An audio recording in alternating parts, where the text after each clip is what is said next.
Efforts भी आपने अगर कैप्चर कर ली, अगर आपने आउटपुट 100% दे दिया ना, तो आपको पास करते हुए कोई नहीं रोक सकता।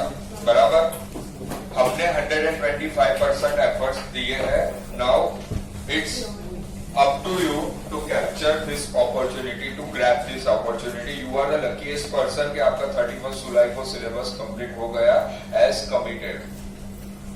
समझने की बात ये है कि ये जो इतने लोग साथ में बैठे हैं ना, सीरियसली ये कोई और एग्जामिनेशन नहीं है, ये सीए की एग्जामिनेशन है, जिसके अंदर आपको लाइफ में 24 से ज्यादा सब्जेक्ट पढ़ने हैं। बराबर, 80,000 से ज्यादा पेजेस पढ़ने हैं। बराबर, तब जाके ये सीए का प्रीफिक्स मिलता है। ये चाहिए तो आज से, जब तक नींद इन द सेंस कि आपके बुक में, आपके हाथ के अंदर बुक है और आप ऑटोमेटिकली सो गए, आपको पता भी नहीं है, ऐसे भी दिन आएंगे। बराबर, वो सब काउंट होता है। Each and everything is counted by God. हम या अपने बुक्स ऑफ अकाउंट बनाते हैं, वो ऊपर अपने बुक्स ऑफ अकाउंट बनाते हैं। वहां हम ऑलवेज नॉन करंट लायबिलिटी पे स्टार्टिंग में होते हैं। जैसे जैसे एफर्ट्स करते हैं, हार्डवर्क करते हैं, तब हम करंट लायबिलिटी में आ जाते हैं, देन हमको रिजल्ट मिल ही जाता है। ऐसा तो पॉसिबल ही नहीं कि जिसने हार्डवर्क किया है और फेल हुआ है, वो आज तक की हिस्ट्री के अंदर यहाँ पॉसिबल नहीं है। यहाँ 60% ट्वेल्थ में लाने वाला भी सीए फाउंडेशन फर्स्ट अटेम्प्ट में क्रैक कर पाएगा, और जिसके अकाउंट्स के अंदर 100 आउट ऑफ 100 हो गए ना ट्वेल्थ के अंदर, उसके भी फेल होने के फुल चांसेस है। बराबर, सब कुछ पास भूल जाओ। अभी आपके पास कितने महीने, अगस्त, सितंबर, अक्टूबर, 90 डेज से एक टाइम टेबल बना दो, अच्छा सा टाइम टेबल बना दो, स्ट्रिक्टली फॉलो करो। हर जगह अपनी, जहां भी आप पढ़ते हो, हर एक वॉल के अंदर है ना, अपने नाम के आगे सीए लगा दो आप। बराबर, जब पढ़ते टाइम ऐसा लगेगा अभी मेरे को नींद आ रही है, तो वो देखोगे ना, तो that will create a positive motivation. क्या यार, मैं सोने क्यों जा रहा हूँ, मेरे को तो इसको हराना है, मेरे को सीए बनने का है। एक एक सेक्रीफाइस की वैल्यू वो करेंगे, एक एक सेक्रीफाइस किया होगा ना आपने, उसकी वैल्यू गॉड करेंगे।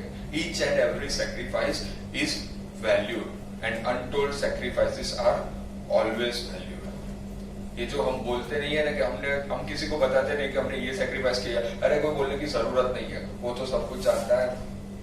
तू ना जाने आसपास है खुदा, वो सब कुछ देख। आपने आज टाइम पास किया ना, वो भी उसने काउंट किया, और आपने आज ना 16 आवर्स पढ़ा ना, वो भी उसने काउंट किया। और फ्रेंकली स्पीकिंग, स्मार्ट वर्क तो है, बट हार्ड वर्क यहाँ ज्यादा इंपॉर्टेंट है। आपको एग्जाम लिखने, जब एग्जाम लिखते हो ना, तब अंदर से ये फीलिंग नहीं आनी चाहिए उस दिन अगर आज मैं पढ़ा होता तो मेरा पेपर सही जाता, वो फीलिंग नहीं आनी चाहिए। आपने पढ़ा है और पेपर अच्छा नहीं गया ना, फिर भी चांसेस है कि आप पास हो गए। क्यों? Because God is everywhere. He is saying कि आपने हार्डवर्क किया है ना, तो उसको आना ही पड़ेगा। God's delay doesn't mean his denied. आते हैं, कई बार देर हो जाती है, बट आते जरूर है। वो अपना अस्तित्व प्रूव करने के लिए तो आएंगे ना। आपको करना क्या है? बस मेहनत करने की है। एक भी बार ऐसा नहीं लगना चाहिए, एक भी दिन अगर आपका वेस्ट किया है ना, तो समझ लेना कि उसने काउंट कर लिया है, आपके चांसेस कम है। आपको ऐसे सुनना है 20% रिजल्ट आ रहा है, तो बाकी के 80% जो फेल होने के लिए पढ़ रहे हैं ना, उसमें से मैं हूं, क्योंकि मैंने आज का दिन वेस्ट किया है। एक एक दिन, एक एक जितने भी फैमिली फंक्शंस है ना, उसका सेक्रीफाइस कर दो। दिवाली आ रही है, हमारे लिए कोई दिवाली नहीं है।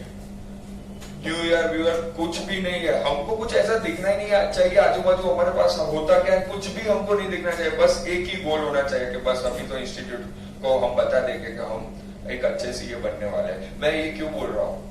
बिकॉज मैंने एक फेलर देखी है। दुनिया का सबसे बड़ा दुख कौन सा है? यही कि यही बुक्स जब फिर से पढ़ने को आएगी ना, तब आपको बहुत बुरा लगेगा। अपना पूरा पास्ट याद आएगा, उस दिन मैंने ये किया था, वो किया था। और 6 मंथ्स का लॉस, थोड़ा समझो, 6 मंथ्स यानी आपकी लाइफ के लिए 3 लाख रुपीज का लॉस है।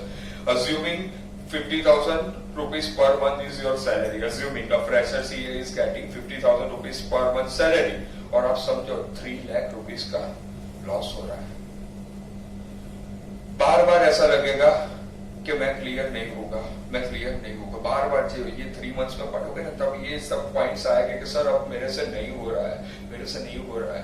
आप कैपेबल हो ना, इसीलिए भगवान ने आपको इसके अंदर डाला है। बाकी सबने सीए नहीं लिया है, उसका रीजन ये है भगवान ने आपको एटलीस्ट कैपेबल गिना है कि आप सीए ले सकते हो। मैंने एग्जांपल वही दिया था जो बागी मूवी के अंदर बताते हैं कि जो 12th के अंदर रिजल्ट आता है, एक के 60 मार्क्स है, एक के 100 मार्क्स है। मैंने क्या बताया, कोई फर्क नहीं पड़ता। क्यों?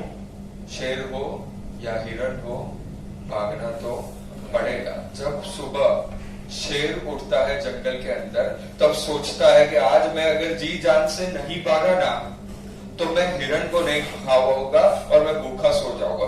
उसी सुबह जब हिरण जगता है, तब सोचता है कि अगर आज मैं जी जान से नहीं भागा ना, तो शेर मुझे खा जाएगा। शेर हो या हिरण हो, भागना तो पड़ेगा। 60 मार्क्स आए हैं या 100 मार्क्स आए हैं, भागना तो पड़ेगा। सक्सेस के पीछे पागल होना सीखो। आपको कोई भी बोल देना कि पढ़ पढ़ के पागल हो गया है, तब समझ लेना you are on the right track. क्योंकि पागल लोग ही इतिहास रचते हैं, जिद्दी लोग ही इतिहास रचते हैं। बाकी सब तो इतिहास रटते हैं। हमको इतिहास रचना है, इतिहास रटना नहीं। ऐसे लोग है ना, नंबर्स होते हैं, नंबर्स में लाखों में एक आध इंसान ऐसा पैदा होता है और ये कारनामा करके जाता है। आपको पता है total number of chartered accountants approx 3 lakh. Population of India is 135 crore. 4500 people में से एक चार्टर्ड अकाउंटेंट है। अभी एवरेज इंडिया के निकाले तो 4500 लोग के सामने सिर्फ एक चार्टर्ड अकाउंटेंट। ये डिग्री की वैल्यू समझ में आ रहा है? ये पागलपन ऐसा तो आप समझोगे कैसा होता है। बिल गेट्स की बात करें ना, बिल गेट्स है ना, सोते टाइम शूज नहीं निकालते थे। पता है क्यों? क्योंकि सुबह उठ के फिर से पहनना ही तो है, तो क्यों मैं अपनी 10 मिनट्स 5 मिनट्स वेस्ट करूं। वो शूज पहन के ही सो जाते हैं। नो डाउट वो बुक्स अपने स्टडी के रिलेटेड नहीं पढ़ते थे, वो अलग बुक पढ़ते थे, उनके बिजनेस के रिलेटेड पढ़ते थे। बट तभी लोगों ने बोला होगा तब ये तो पागल होगा, ये पागल होगा। ये पागल नहीं हुआ है। हाँ, पागल एक तरीके से बोल सकते हो अपनी सक्सेस के पीछे